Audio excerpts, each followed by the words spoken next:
Hello there, this is Drills88, and this is my Dead Space Remake hard mode. No damage, no shop, no stasis, and no upgrades. This is Chapter 4, Obliteration Imminent Part 2, the second part of this chapter. And what I'm doing right here is I could have sworn there was an item floating right there in my first playthrough. Could have sworn, but maybe I'm missing it. But you might want to check that out, on your playthroughs just in case. You might get some extra cash or something. And we're about to come up on the contact beam, which is very powerful, and I'm going to be using it. I'm going to be keeping it on me so that way I can procure ammo as I go along, because this game only gives you ammunition for the guns you have in your inventory that you're carrying with you. And there it is. Yeah, this will be my ace in the hole for for some really tough parts, for maybe some tentacle dragging sections, or maybe I'll save it up for the final boss. Just completely demolish the boss with that, as we demolish these Xboxes. But now this method I'm about to mention, hold on, I'll mention it later. Right now we have an encounter in this room. Some slashers are just, having a chill day in here. So what I do is I grab these metal rods. You can tell by the blue rim. One shot will kill them. And there's another one over here. And this usually doesn't happen, but two lurkers show up in this room, and sometimes it's random, because I had to redo this room like 3 or 4 times, and there's some lurkers, and it's random sometimes. Just grab a blade off one of the necromorphs, and one of them should impel them. It should do the trick.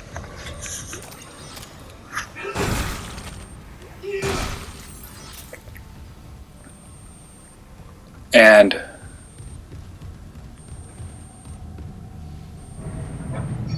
there's some bodies in this room. There's 2 dead bodies on the floor. There's one right here that you want to stomp on,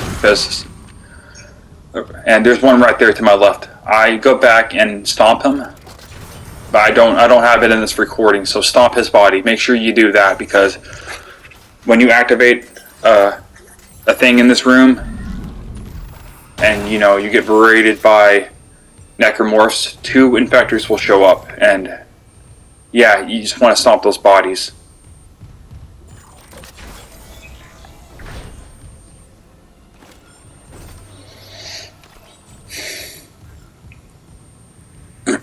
Now, I tried to go up that staircase, to see if there's a safe spot I can be at when, shit hits the fan.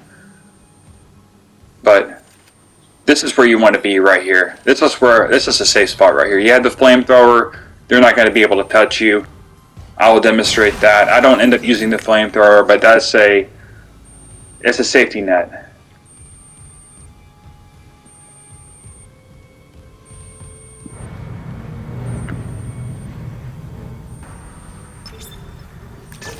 And activate that and get in your corner. The infectors are going to come from over there. I use some of the blades from the fallen necromorphs in this room. I get in this corner, use the Ripper. The Ripper kind of stuns him a little bit. Stomp his ass. He almost hit me. That was very close. I almost had to redo that checkpoint. And a slasher is going to spawn in this room. Maybe to your left. And we just take care of him.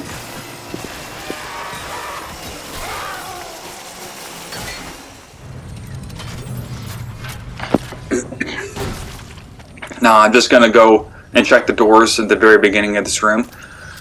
Now, a method I'm going to use in the later chapters, and probably the next chapter actually, I'm going to probably drop the pulse rifle, because I don't think we really need it. we're going to drop the pulse rifle and the ammunition for it and just keep the contact beam on us so that way we can get more ammo for it. And that's the way that you can get more ammunition for a gun. So you might want to just, if you really want to get more ammunition, carry like 3 guns with you and you'll get more ammunition for those guns. Well, I think we're going to dump off the pulse rifle. More than likely. It does have its uses, but I think that I would rather have a contact beam on me, you know, in case the situation gets really hairy.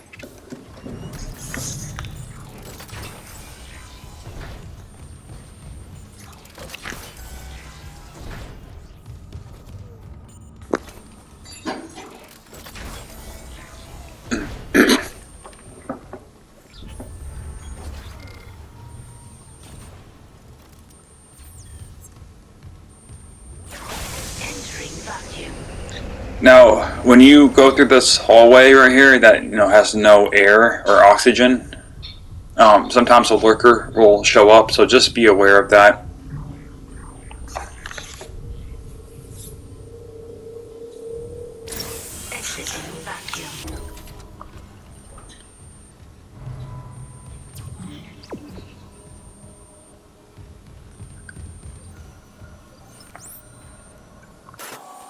We're going to go back up to the elevator, give the goods shop a visit, dump off some stuff in the storage.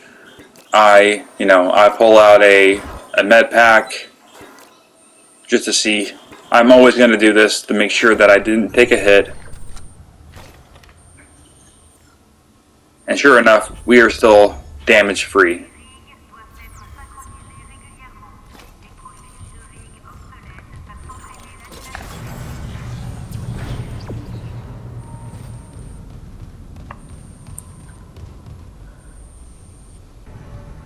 And pardon me right here, I wasn't supposed to go this way. In fact, I went down that elevator, down the stairs.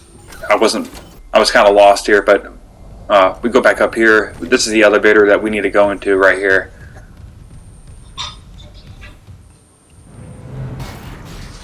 And I didn't mean to cut that part out. I meant to fast forward it, but yeah, we're back up on we're on the floor we need to be.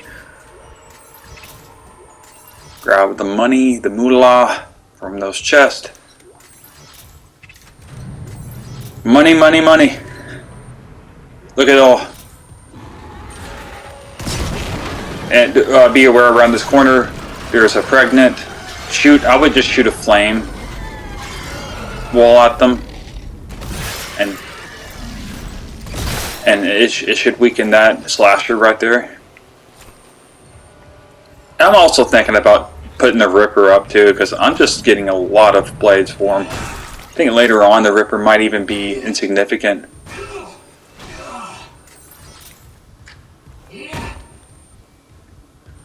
And we get more money. Like, I don't need it, but I want it. I don't know why I saved right there. There's a save point up ahead. I was just being very careful here. Power transferred from water purification to ATS cannons. And coming up is it's kind of a difficult section for this kind of playthrough, for taking no damage.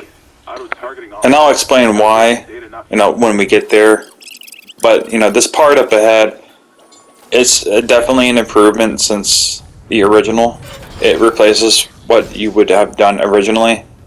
In the original, you sit on a stationary gun and shoot asteroids. Here, however, you go outside and then you basically activate the guns, and you got to be out there in the shit, But this is that part right here. I'm looking for a fire extinguisher because of reasons. So obviously go right here, activate this panel. There's a pen, and then you're gonna have to do this 3 times. After the second time you do it, there's gonna be lurkers that spawn on the floor vent. Calibration complete. Cannon auto. We're done with that. You come over here, grab your oxygen. And be careful of these asteroids that are hitting the ground, because I've taken damage from the blast zone. The splash damage, I've taken a hit from that. So I try to stay up as high as possible, because I've had to redo this part like 4 times because of it. And here we got done with the second part. Keep your eye on the ground. It's hard to see them, but there are 2 lurkers right there. And I should have brought some more plasma cutter rounds with me for this, but we still have enough to do the job. And take care of them. And be careful, an asteroid can still hit the side of the ship and, you know, damage you. And this happened to me like a couple of times. And I took damage on this part a couple of times because I didn't see the lurker that was shooting me. It's hard to see them in this game. But after that, you know, just hurry up, get over here and shoot these asteroids.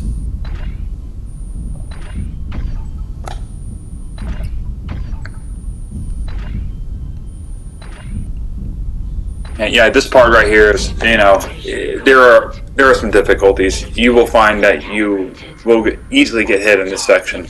But once we're done with that, we are pretty much not in danger anymore. All we got to do is just head back to the ship. And yeah, the 2 brute fights, the electrical room, and this part right here are the highlights of this chapter. They are the most difficult parts of this chapter. And we are pretty much done with it.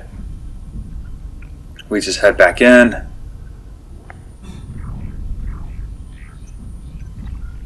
No, like I need to tell you what to do next. You know, oh, there's the fire extinguisher. Right there. And I do bring it along with me just in case, and it does pay off. You will see up ahead. Isaac, Hammond, I just intercepted a transmission for medical. All survivors, please join us.